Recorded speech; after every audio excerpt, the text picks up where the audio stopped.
Hello, welcome to Watchdog, live from the office where you have sent us sackfuls of complaints about Royal Mail. It would be more accurate, actually, to say screenfuls. Most of you clearly felt email was a safer bet than Royal Mail. 250 of you have been telling us about a service you call second class. Text us at standard rates about this or anything else tonight. Text to 83199, tap in the letters WD, there it is, then your message, then your name. Right, and one package that did get here in a jiffy was this tape from a Watchdog viewer in Glasgow. Now, if you remember postmen who wore caps and uniforms and arrived on the button twice a day and every day but Sunday, you're in for a bit of a shock. Simon Mawson does the rounds on Royal Mail. Strikes, profit slumps, post office closures, redundancies. Britain's postal service is in crisis. We need to start turning this company around and giving people and customers the service that they deserve. Well, Adam Crozier's had 21 months to get it right, but it hasn't happened. In that time, what was once a national treasure has slipped towards a national farce. This man knows what's wrong with Royal Mail. In just 4 months, his credit cards have been stolen twice, and other financial mail was found dumped. January this year, I received a letter from one of my credit card agencies asking me whether I had received a new card that had just been sent to me and whether I had spent over £1,000 over 2 days. I was totally shocked.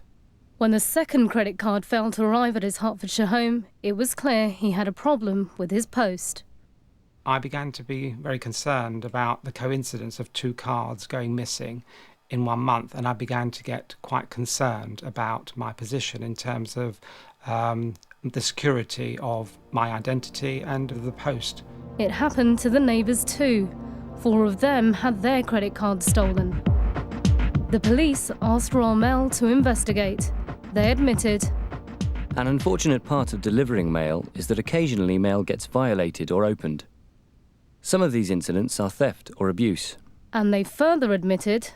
I can confirm that the casual delivery officers involved are no longer employed by Royal Mail. And what about the mail that was dumped? A big envelope came through the door, which had Royal Mail written on it. They had found abandoned post in the area, which was addressed to me. And I was totally taken back when I saw what indeed were very important documents, such as statements on all my financial investments. Watchdog's also been told of mail dumping in Bolton. These pictures were taken by a viewer who found a sack of abandoned post in his front garden. The postmen in these incidents were all casual workers, taken on after Adam Crozier axed 30,000 staff jobs. A Royal Mail postman explains where he thinks the problem lies. Every time mail's been dumped, it's been by agency staff. It's just down to training. They haven't been trained to do the job properly. They're getting paid by the hour. They just want to go home. They don't care. It's not their job, is it? Casual workers aren't subject to the same vetting as regular postal staff. This creates higher potential for abuse. Royal Mail's brand really is based on integrity and trust.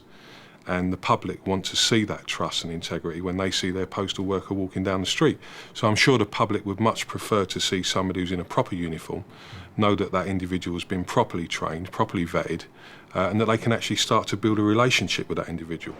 By decreasing staff and increasing prices, Adam Crozier promised a more efficient service. But the fact is, the independent body Postwatch now gets more complaints than ever. So, are things going from bad to worse? This is what passes for a postal service in Glasgow. This teenager is a Royal Mail casual worker. The video was sent to us by a Watchdog viewer. This is what our postman does with our mail. Now, we've been there for quite some time because I had time to go and get the camera and actually get it set up. So obviously none of us got any mail today. Again.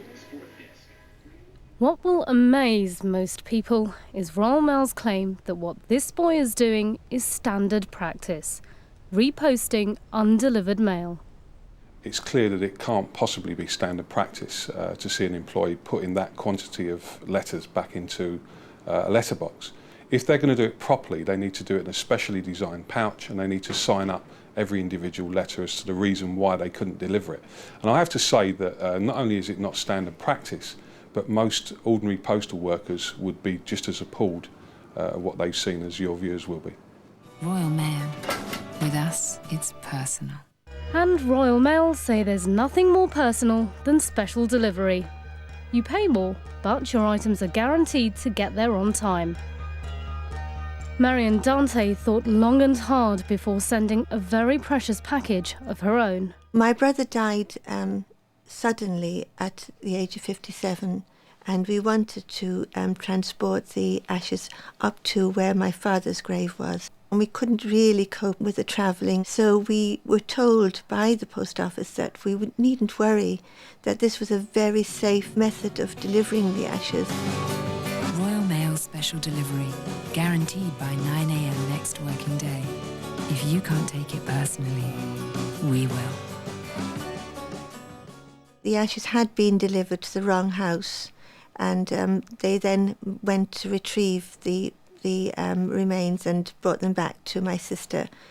Well, we were very upset that something so precious to us had been in somebody else's house for a length of time. Missed deliveries, people getting letters in the wrong doors, it's all because people want to finish. Obviously in the last year, since it's gone from 2 deliveries to 1 delivery, it's just been impossible to keep up the standard that everybody's been used to. For the second year running, Royal Mail's failed to hit every single one of its 15 delivery targets. Last year, that incompetence cost it £7.5 million in fines. It may now face further penalties for breaching its licence again. These breaches don't just affect individuals, they hit whole communities.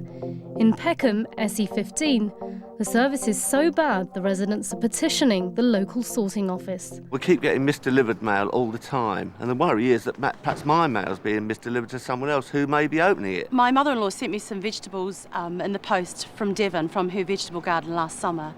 And it took 6 weeks for them to get here. By the time they got here, they were disgusting, they were rotten. I think it's a substandard service, and I think we all deserve better. So far, I've had 322 written complaints. This doesn't include the verbal complaints, the complaints I've received by telephone, and those people stopping me in the street to tell me what a mess the Post Office and the Royal Mail are currently in. And the man in charge of it's on £500,000 a year. First-class salary. Shame about the second-class service. Alan Barry, Director of Royal Mail, joins us. Alan Barry, good evening. You've been kind enough to send flowers in compensation to the family whose brother's ashes were wrongly delivered. Yes. But we're getting lots of text into our mailbox already, and a lot of people are distinctly unimpressed with the Royal Mail. Here's one, just come in. The management are more to blame than the posties. More training is needed. It's all your fault. From a management perspective, yeah, we take the responsibility for all aspects of performance, and we care about performance as much as the postmen do. Yeah, you don't have to be too misty-eyed about Postman Pat to see a teenager in a trackie looking around furtively, shoving loads of mail back into a postbox is an appalling, shocking image for the Royal Mail, and no amount of PR is going to blot that out. How do you explain that? Well, there's 2 separate things there, Nicky. I mean, we do have a procedure called pouching off where undelivered items, and you'll know that part of Glasgow around Queen Margaret Drive is student land. And I know that procedure means you have to put things properly into a returns envelope. And that's not what you saw. He was not doing that. And that's exactly that. And you portrayed that as a casual worker. It's not actually. He's a young laddie who just started with us 4 or 5 weeks before that. So he's still in his trial period without his uniform there. And he partially followed the procedures, but hadn't. He left himself a bit wide open. He's very upset that you sent the part of that tape to the Sunday papers, so that his face was plastered all over the Sunday papers. Very unfortunate. It wasn't plastered all over the Sunday papers. It was. I read it myself, Nicky, and that was you publicising this programme. He's just a young lad starting in his career, and that was very difficult. Alan Barry, his face was disguised and his name was not used. In second edition. Let's move on. His face was not used. Let's move on to the substantive point, yes, which is that he didn't endorse them properly. And we're Absolutely. getting, there's so many, and you acknowledge that. Yes. And we're getting so many I know anecdotes are anecdotes, but I do a lot of jogging in South London, and just the other day I encountered a guy posting letters, and he had an A to Z, a London A to Z, and he was asking me where streets were. Okay, fair enough. And there was another guy there who asked me what the date was. I mean, these people are not properly trained. You've got people like that who don't know what day it is. We've got 200,000 employees in the Royal Mail, and the vast majority of them are doing an excellent job every single day. We've gone through some massive changes, probably the biggest amount of change any company's gone through in the UK in the last few years. During that change over the past few months, in the last year especially, we had an over-reliance on casual workers, temporary workers within the post office, and that was affecting quality of service, and that's something we looked at in the spring and decided to take action on. Yeah, but the damage has been done. You brought those numbers right down. What about the people that are left? I mean, the whole thing is that, you know, we've got a single delivery going on now, and we're hearing from people all the time, and we're hearing, it's not just from our viewers, it's not just from the unions, it's not just from Postwatch, we're hearing from posties, postmen, postwomen on a daily basis. They're having to make deliveries at 7 o'clock, 8 o'clock at night. That is wholly unacceptable. Well, we're 95% through those changes now, and the postmen hate the criticism just as much as anybody in the boardroom does. They hate the fact that we're taking some hits in the media, and people are saying that we're not providing a good service. Those changes have largely bedded down now, and the last 5% of the country is where we're putting our effort now to make sure that's settled down. Good luck to you. Thanks for coming in, Alan. We'll see what our mailbox says tomorrow. Okay. Now, last month we told you about a company charging the elderly outrageous sums of money for house alarms they didn't need. Now you've told us about a damp-proofing company doing much the same thing. A company that changes its name a lot quicker than it changes its nasty habits. Never mind a damp detector, with these boys a lie detector might be a better idea, as Paul Heine discovered.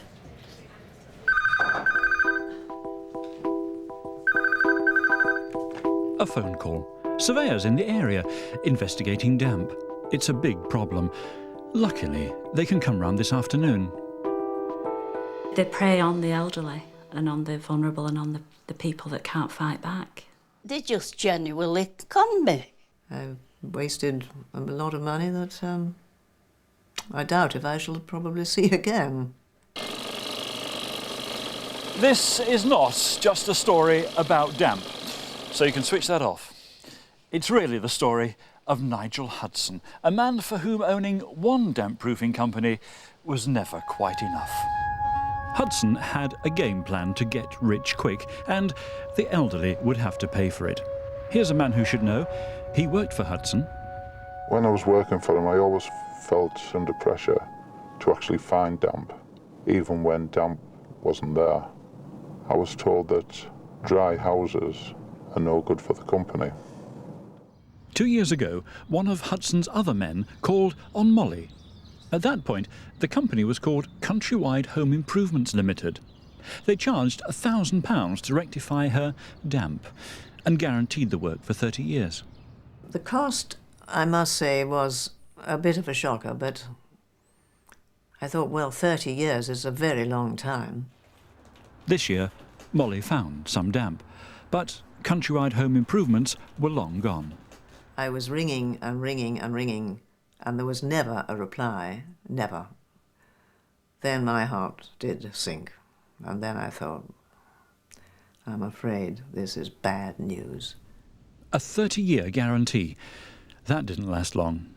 Countrywide Home Improvements disappeared, but not its director, not Nigel Hudson. He had another company ready and waiting to knock on the doors of more elderly people. Last year, Kathleen got a call from Protex Home Improvements. They were in the area. They could check her house the very next day. He said he was a chartered surveyor, but I don't believe he was now. But you thought that they were genuine because he said that, didn't you? Yes, I did. Oh, well, he was very smart. He had a nice suit on, and I definitely thought he was a genuine person. Kathleen was charged £500 to sort out her damp, but she didn't have damp, and she didn't have the cash. But Hudson's man did have a car. He said he would take her to the bank. I thought when he said he'd come and take me to the bank that he was doing me a favour and he was being very helpful, and I didn't think anything of it. I just think it's absolutely awful that these people are coming round, they're ringing up, they're getting people to say yes to have the job done, and they want it doing so quickly that they haven't got the cooling off period. They didn't mention that to her anyway. Hudson's company had broken the law. Not offering a cooling off period is illegal. I did write to Protext, tried to contact them by phone. There was no reply, or it was unobtainable either way. I just couldn't contact them by phone at all. Very elusive then. They'd disappeared into thin air as far as I was concerned. The same story was heard so often, the Department of Trade and Industry moved in and wound up Protext 2 months ago. And did that stop Nigel Hudson? If only. He started another company. It was called Complete Damp Proofing Services Limited, complete with the same cynical routine. He's a very gentle gentleman, very believing and trusting, really. He would believe anything that you told him. When I arrived at the house to pick Herbert up for his hospital appointment, I saw some workmen outside the house. I asked them who they were and where they were from. They were in a rented van without markings, and alarm bells started ringing straight away. But Herbert had already handed over more than £1,100. I felt sick and angry at the same time, really, and helpless.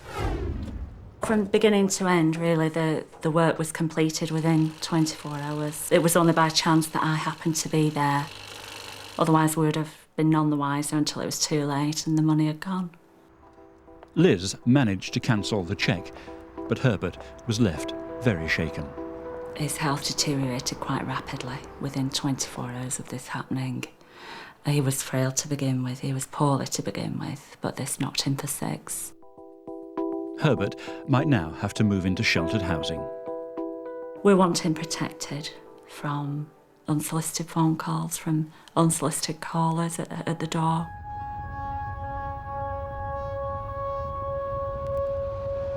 I was shown a way in which you can put your fingers on the damp meter. That would make the sound as if there was damp.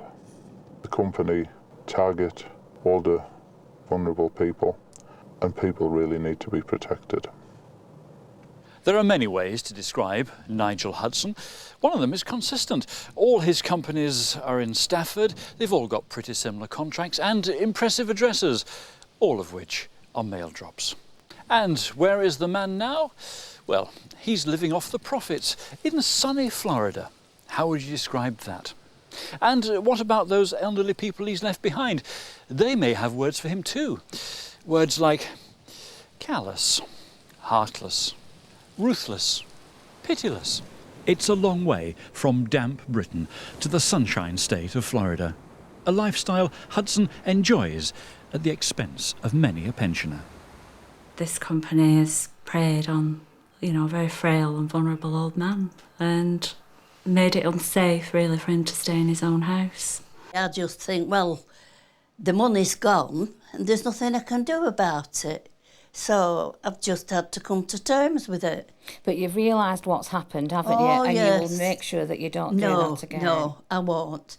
I would never buy anything from anybody at the door, or if they telephone me.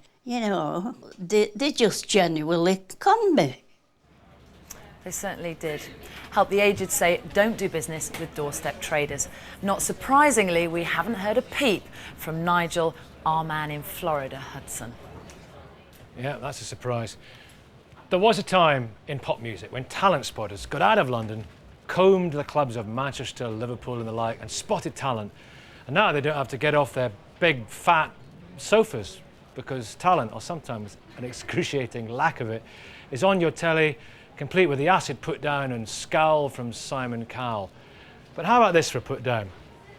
You think you've got talent, you pay an agency to develop it, but the only thing to develop is the size of the agency's bank account. Jules reports and gets to share a sofa with Brian McFadden. I went along to an audition that was advertised in the stage newspaper for a girl group.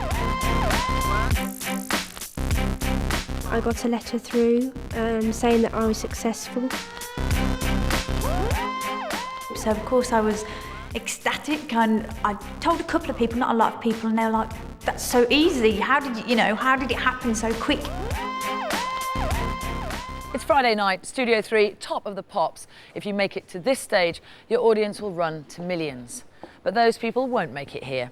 Not because Simon Cowell says they won't, but because they put their faith in Gold Star Management Limited. In love with you, you're the one that I want. In June, Gold Star Management appeared from nowhere and started holding auditions for a new girl band. Hundreds applied. Scores were successful. They were formed into groups. This is one of them, Entice. Walked into my life. Like the other bands, Entice were told by Victoria Lindsay from Gold Star Management that major record companies were waiting to sign them. She just explained to us that, yeah, you're in a band together. I want to get this band going. I'm doing one for EMI Records and one for Warner Brothers, WEA. She said, you will probably be geared towards Warner Brothers. Gold Star Management expected the girls to pay for their own Gold Star voice coach. Victoria Lindsay, the person who also runs the management company. She said, the only problem is, she said, we've had a girl band before and they really screwed us over. So Gold Star Management basically said we had to pay for our singing tuition, so they knew that we were dedicated. We had to pay in cash. We had a signed agreement to say that we'd get that reimbursed once contract is signed. The girls each had to pay £45 a week, which when you've got no money is a lot of money. I gave up my job as a dental nurse so I could work solely on the music. Victoria Lindsay said, no, don't worry. She said, you'll be fine. In November, you'll be fine. In fact, you don't need your job right now. You've got me so excited. The weeks passed, we was having more training, paying the £45 a week. We were learning a song. It seemed to be an original song. I thought, this must be legitimate. So we're getting excited. And when you're in a studio and you're being told this, it's exciting. We was going to have a showcase coming up, and that's when the agents come down. Everything was promised to us that we'd get what we wanted, we'd make it, and we'd make it big in America. One man who has made it big in America is Chris Herbert. He put together bands like the Spice Girls and Five. With all the reality TV stuff that's gone on, there is an absolute epidemic of kids that want to be, pop stars. And I think there's a lot of, sort of novice and less reputable management companies out there that are cashing in on it. Any sort of reputable management company should not be asking the potential artists for contributions towards the development of their careers. Romeo, Romeo, you are everything to me. Marie and Hayley also passed the Gold Star Management auditions. They were also put together as a band. They were called 5 in 1.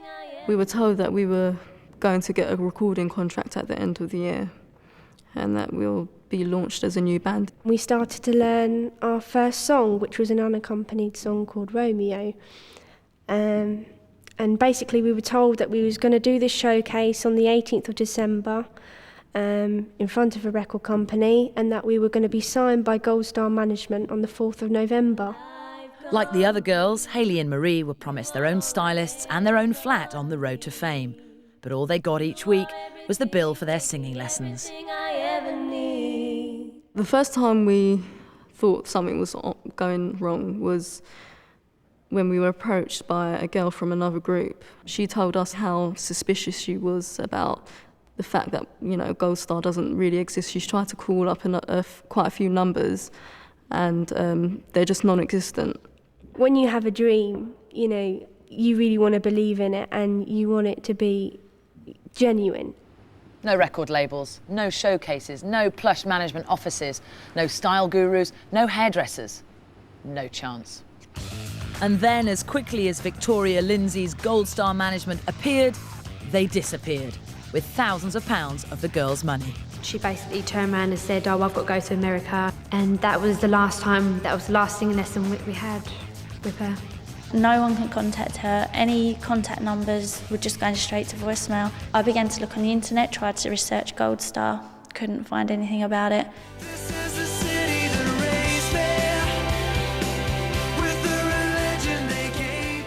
out of thousands of wannabes, there's one gonna be.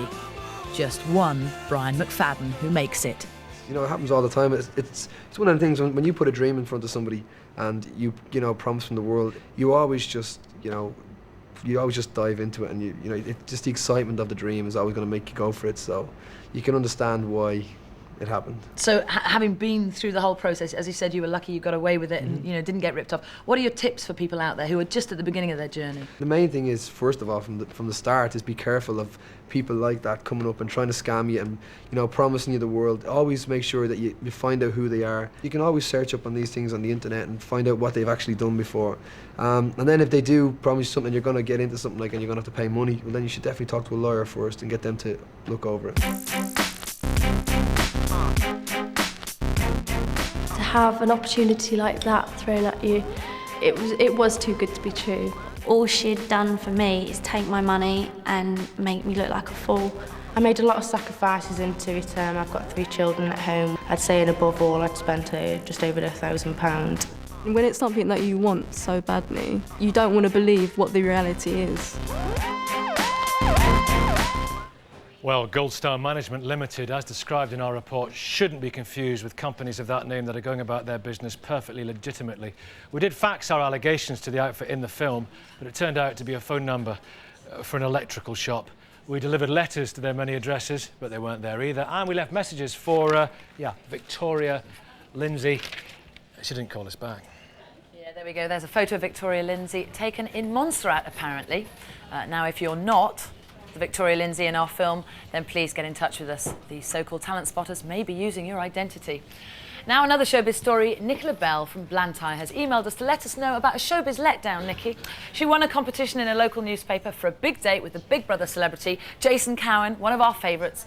Nicola told all her friends, she bought some new clothes, she took the day off work even. It ended in tears, though, when Nicola was told Jason had cancelled due to other commitments. Maybe he was washing his hair or shaving it off his chest. Don't worry though, Nicola, because Jason will be in Scotland for this year's Children in Need, and he's happy to hook up with you there. Lucky girl. Now, if you've got a story that you think we should investigate, this is how you tell us. Email us via our website at bbc.co.uk/watchdog or call us on 0870 010 70 70. Or chance your arm, write to us, Watchdog, BBC TV, London W12, 7TS, getting loads of text on the Royal Mail. Absolutely. Tash, we've been flooded. Absolutely flooded. We've had hundreds. We will be following them all up. We've had some really good ones. Look, you've got one, haven't you, Nicky? Yeah, Tash just gave me this one. I've just received my bank statement from July, says Chris in Mansfield. And we've got Carolyn here from West London. She has received recorded post, that's recorded post, shoved through her door that she hasn't had to sign for. Yeah, not even a knock. Not even a knock. Loads of missed delivery. Thanks for that, Caroline.